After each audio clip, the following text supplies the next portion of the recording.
press the bell icon on the YouTube app and never miss another update.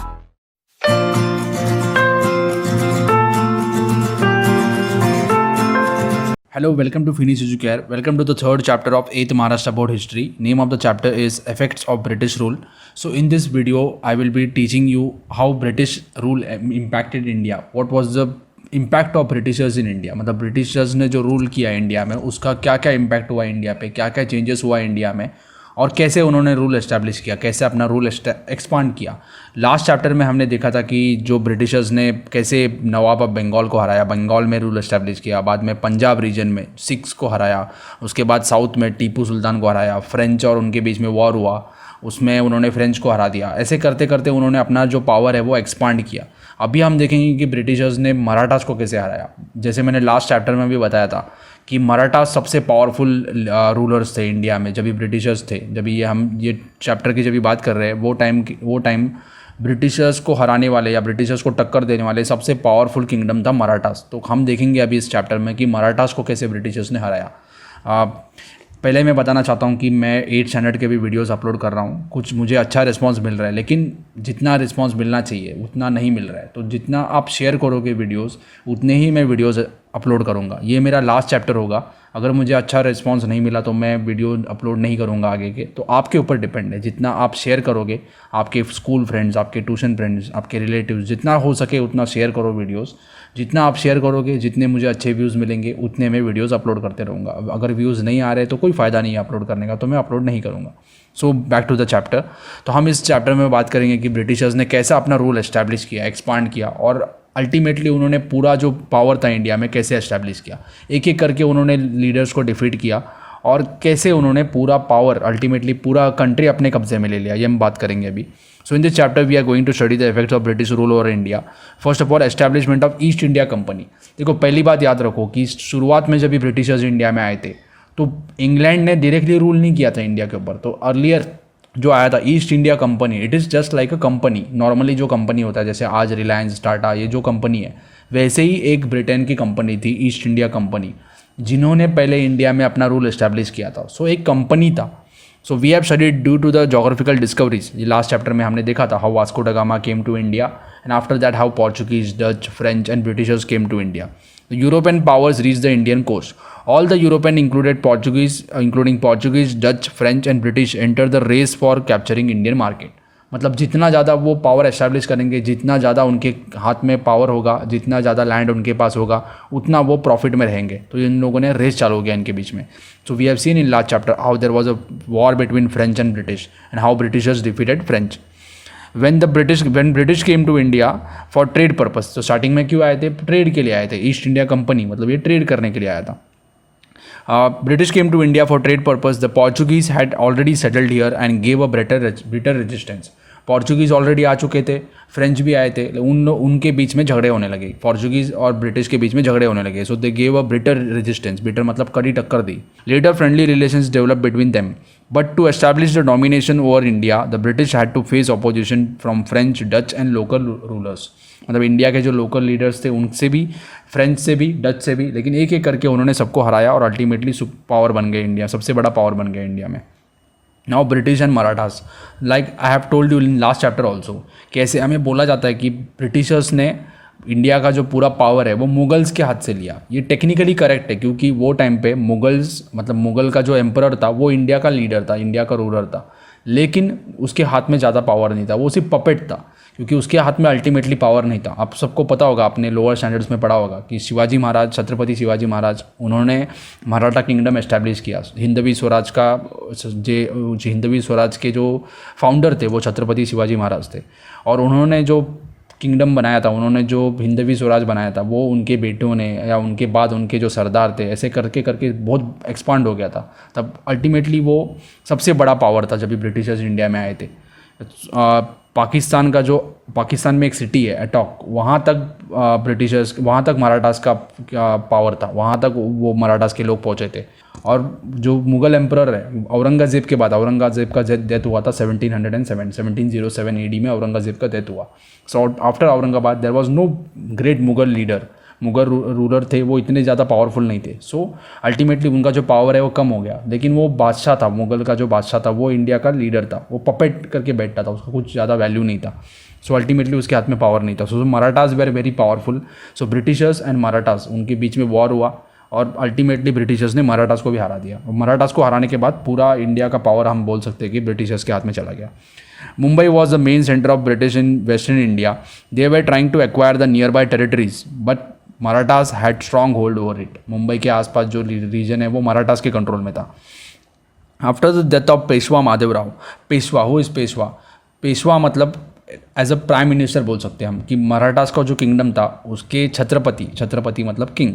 तो छत्रपति शिवाजी महाराज, उनके बाद उनके बेटे छत्रपति संभाजी महाराज, उनके बाद उनके भाई मतलब शिवाजी महाराज के दूसरे बेटे छत्रपति राजाराम, ये सब किंग थे.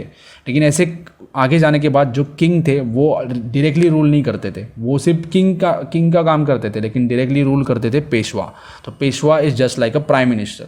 आपने अगर बाजीराव मस्तानी ये मूवी देखा होगा, रणबीर सिंह जिसमें काम किया था, पेशवा का काम किया था. सो पेशवा बाजीराव का काम किया था. पेशवा बाजीराव का वो हिस्ट्री नहीं है कि वो मस्तानी का और वो जो कुछ दिखाया मूवी में उससे भी ज़्यादा अच्छा उनका हिस्ट्री है. पेशवा बाजीराव वन उनको बोला जाता है. He was one of the greatest leaders of India, जिन्होंने मराठा का जो किंगडम है वो बहुत ज़्यादा एक्सपांड किया, बहुत ज़्यादा उसको ग्रो करने में उनका बहुत ज़्यादा एफर्ट है. तो आपको वो पढ़ना चाहिए उनका हिस्ट्री.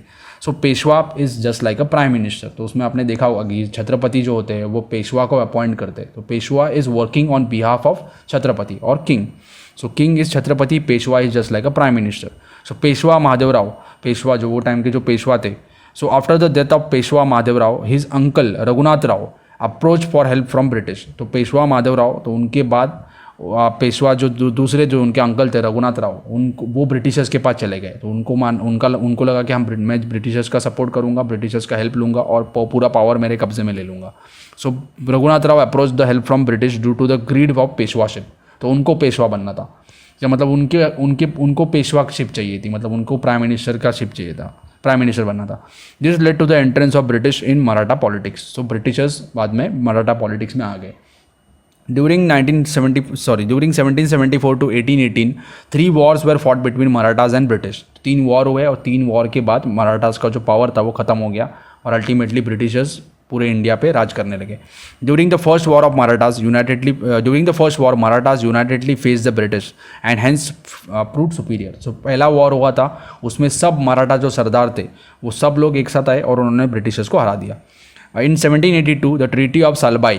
ट्रीटी मतलब क्या होता है? वॉर होने के बाद एक एग्रीमेंट होता है, दो जो फाइट करने वाले जो पावर होते हैं उनके बीच में एक ट्रीटी होता है, एक एग्रीमेंट होता है. तो एक ट्रीटी हुआ था, the treaty was at Salbai. Salbai is a name of a place. The first Anglo Maratha war, Anglo मतलब कौन? ब्रिटिश, मराठा मतलब Marathas. War came to an end. अभी सब्सिडरी अलायंस, ये एक सिस्टम लाया था ब्रिटिशर्स ने. अभी देखते हैं क्या है. इन 1798 लॉर्ड वेस्ली, ये लॉर्ड मतलब कौन है? British officers. Lord Wellesley arrived in India as a governor general. अभी गवर्नर जनरल वो बड़ा ऑफिसर था इंडिया का, इंडिया में जिसको अपॉइंट किया था. ये arrived in India as a governor general. His objective was to establish British dominion all over India. British dominion मतलब क्या? British rule state. ब्रिटेन, जैसे मैंने लास्ट टाइम बताया था, ब्रिटेन के बहुत सारे अलग अलग कंट्रीज़ में उनका रूल था. कनाडा में रूल था, ऑस्ट्रेलिया में रूल था, वैसे इंडिया में भी उनको रूल एस्टैब्लिश करना था. इंडिया को उनका टेरिटरी बनाना था. So he came to India. So he wanted to establish British dominion all over India. For this he signed a subsidiary alliance with many Indian leaders. Subsidiary alliance मतलब क्या होता है कि जो इंग्लिश जो पावर था, मतलब ये जो ब्रिटिश ईस्ट इंडिया कंपनी था, वो ये एक ट्रीटी साइन करता था, एक एग्रीमेंट साइन करता था इंडियन लीडर्स के पास. तब इंडियन लीडर्स तभी बहुत वीक हो गए थे, ब्रिटिशर्स पावरफुल होते जा रहे थे. तो इंडियन लीडर्स को डर था कि एक टाइम आएगा जब भी ब्रिटिशर्स हमें भी हरा देंगे और हमारा भी पूरा पावर छीन लेंगे. तो उन्होंने दबाव में आके एक अलायंस साइन किया. सब्सिडरी अलायंस मतलब क्या होता है कि इंडियन लीडर्स ब्रिटिशर्स को पूरा कंट्रोल दे देते हैं. वो बोलते हैं कि आप हमारा रक्षा करो, हम आपका आर्मी हमारे यहाँ भेजो, हमें सेव करो, दूसरे किंग के साथ फाइट करने के लिए हमें सेव करो, और उसके बदले में वो टैक्स कलेक्ट कर सकते हैं. ब्रिटिशर्स इंडियन लोगों से टैक्स कलेक्ट कर सकते हैं या कुछ ज़मीन भी उनको मिल जाता है. So for this he signed the subsidiary alliance with many Indian rulers. According to this alliance the Indian rulers were assured of British military help. मतलब इंडियन लीडर्स को एश्योरेंस मिला, गारंटी मिला कि जब भी आपके पास कुछ आपको प्रॉब्लम होगा, जब भी आपके यहाँ वॉर होगा, कुछ होगा, तो ब्रिटिश मिलिट्री आपको हेल्प करेगा. There were some terms laid on this. अभी क्या ऐसे ही नहीं उनको पावर दे देंगे या ऐसे ही नहीं मिलिट्री देंगे, कुछ टर्म्स एंड कंडीशन होगा. The Indian rulers were had to maintain British army. The British army वहाँ काम करेगा इंडियन लीडर के पास, लेकिन पूरा खर्चा इंडियन लीडर को उठाना पड़ेगा. In their court they have to pay cash और पार्ट ऑफ द टेरिटरी. मतलब इंडियन लीडर के कोर्ट में या उनके किंगडम में ब्रिटिश आर्मी काम करेगा, उसके बदले में उनको पैसा देना पड़ेगा, कैश देना पड़ेगा और पार्ट ऑफ द टेरिटरी. मतलब उनका जो किंगडम है उसमें से थोड़ा हिस्सा ब्रिटिशर्स को देना पड़ेगा. Off to the company means British East India Company for its maintenance. मतलब उनका जो खर्चा होगा आर्मी का, उसके लिए देना पड़ेगा पैसा. The ruler would not have any alliance with other power. मतलब सपोज फ्यूचर में ये जो किंग है जिसने ये सब्सिडरी अलायंस ट्रीटी साइन किया है, उसे किसी और इंडियन किंग के साथ कोई और ट्रीटी साइन करना है या उसके साथ फ्रेंडशिप करना है, तो वो नहीं कर सकता है, क्योंकि उसने ऑलरेडी ब्रिटिशर्स के साथ फ्रेंडशिप किया हुआ है. So he cannot declare any war और he cannot enter into any treaty without the British intervention. तो ब्रिटिश के परमिशन के सिवाय वो कुछ नहीं कर सकते. The ruler would have accept a British resident in the state. British resident क्या होता है कि ब्रिटिश का एक ऑफिसर, ब्रिटेन का एक उनका ईस्ट इंडिया कंपनी का एक ऑफिसर वहाँ काम करेगा उनके स्टेट में, तब उनके किंगडम में. Some Indian rulers accepted this system and lost their freedom. तो अभी पूरा कंट्रोल ब्रिटिशर्स के पास चले गया, तो उनका फ्रीडम भी चला गया. तो वो सिर्फ नाम के लिए किंग रहे, सिर्फ वो किंग का सिर्फ उनको पैसा भी बाद में ब्रिटिशर्स से मिलने लगा, उनको पेंशन मिलने लगा. तो एक्चुअली उनके हाथ में कुछ पावर नहीं था. अगर ये आपको समझना है तो आपको लगान मूवी देखना पड़ेगा. लगान मूवी अगर आप देखोगे तो उसमें किंग दिखाया है, इंडियन किंग दिखाया है, उसमें ब्रिटिशर्स दिखाया है, तो वो आपको समझ में आएगा. किंग रहता है लेकिन उसके हाथ में एक्चुअली कुछ पावर नहीं रहता है, पूरा डिसीजन लेने का पावर रहता है ब्रिटिशर्स के पास.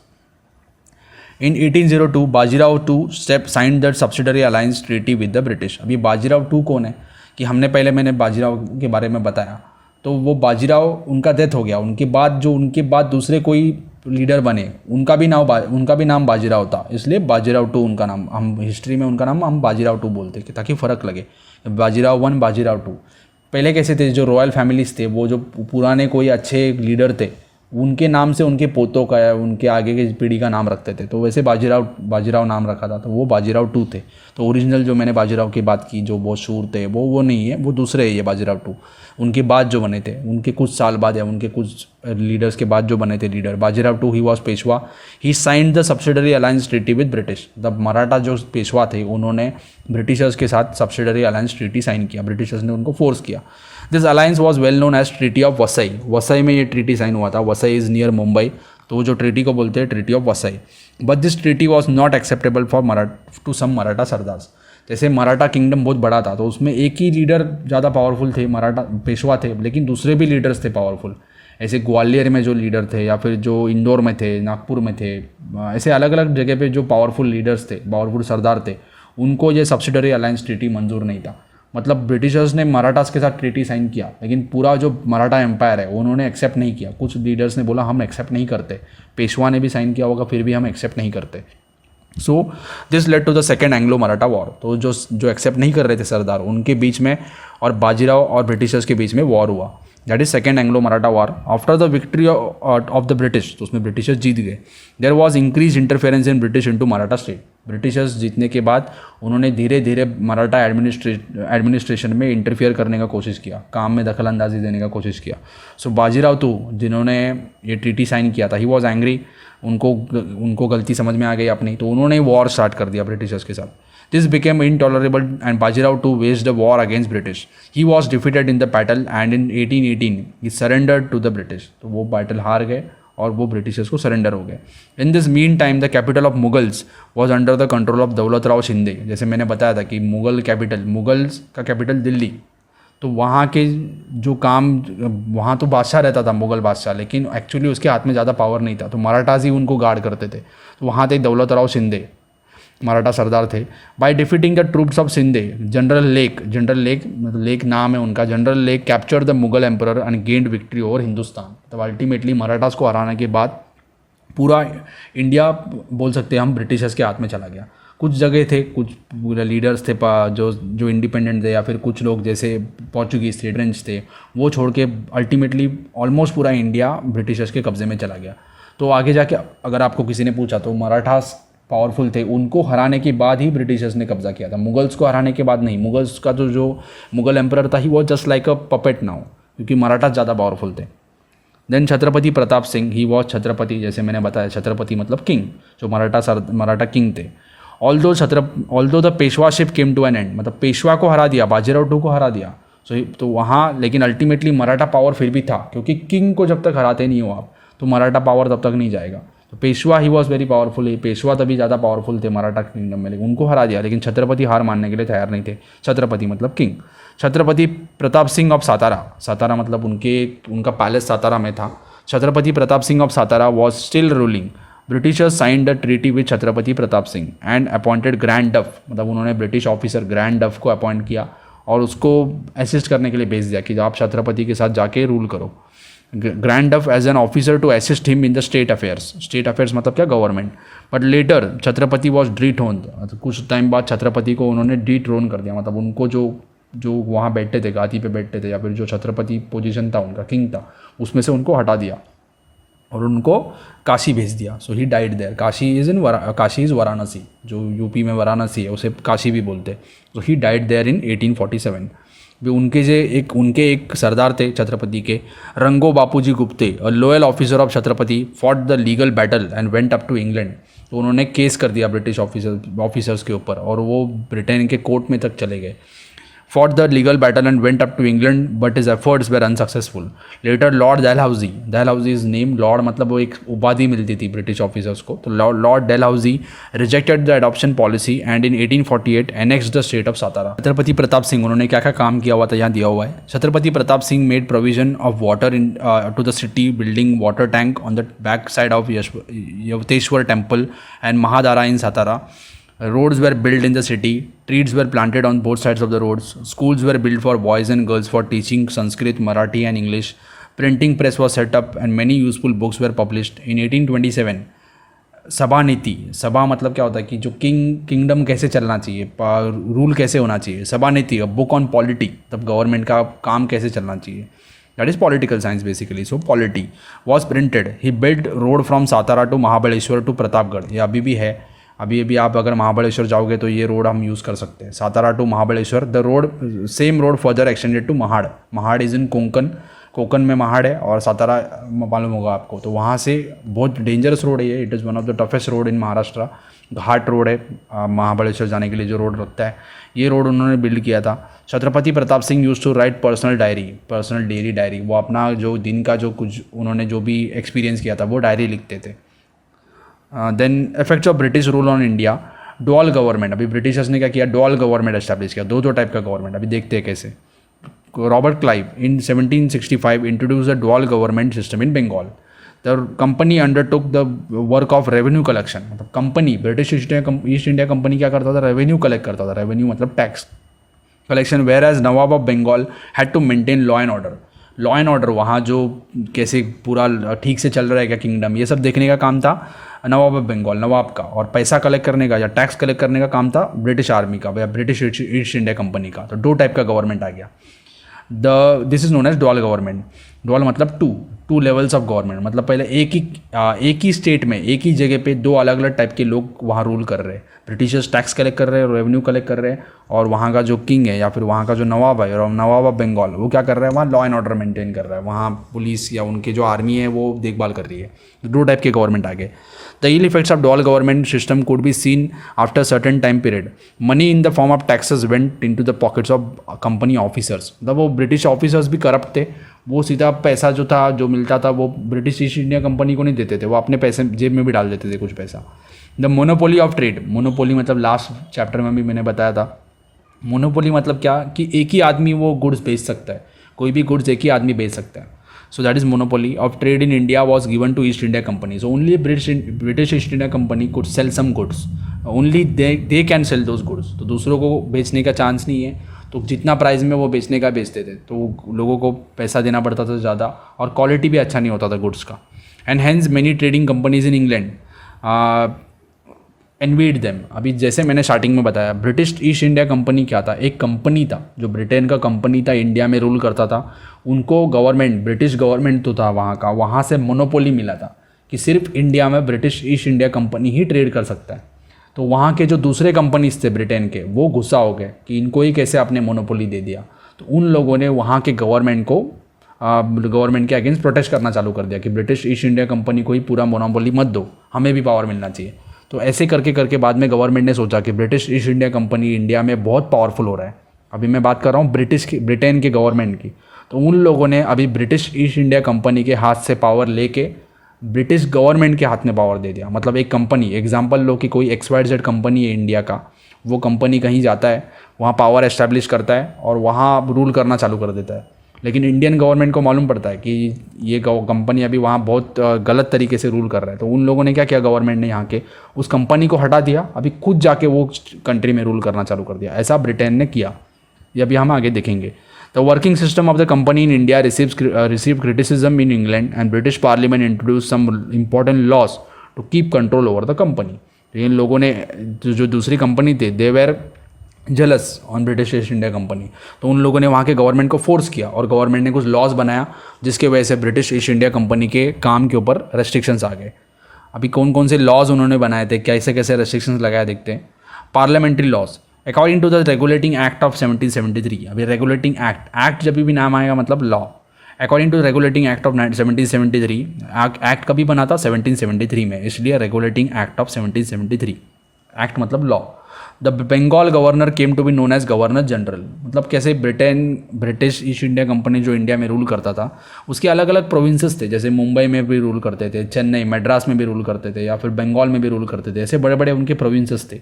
हर एक जगह पे एक जनरल होता था, गवर्नर होता था। जो गवर्नर जो होता है वो सबसे बड़ा ऑफिसर होता था वहाँ का।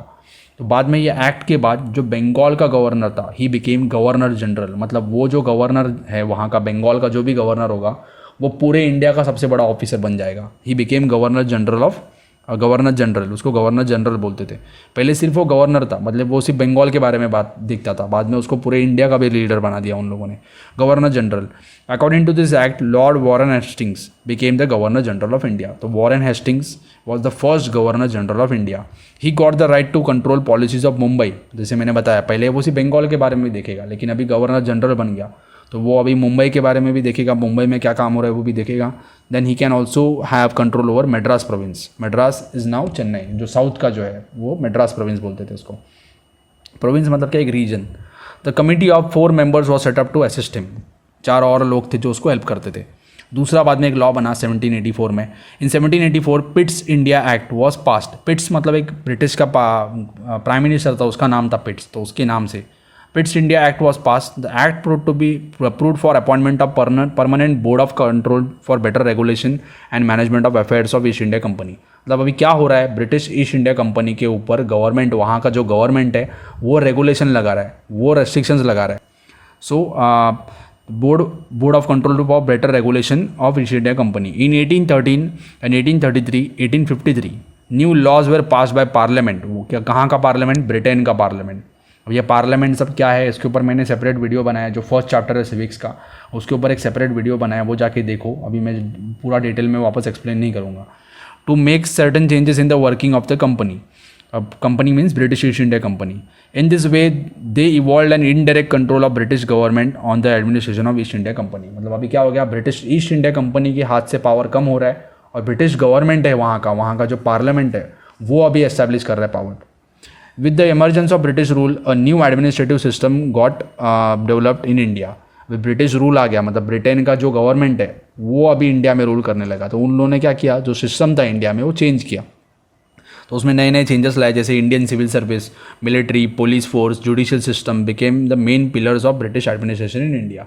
सो ये डिटेल में हम सेकेंड पार्ट में देखेंगे। I hope you have understood this, and if you have understood, share this video with your friends and subscribe for more videos. Thank you for watching.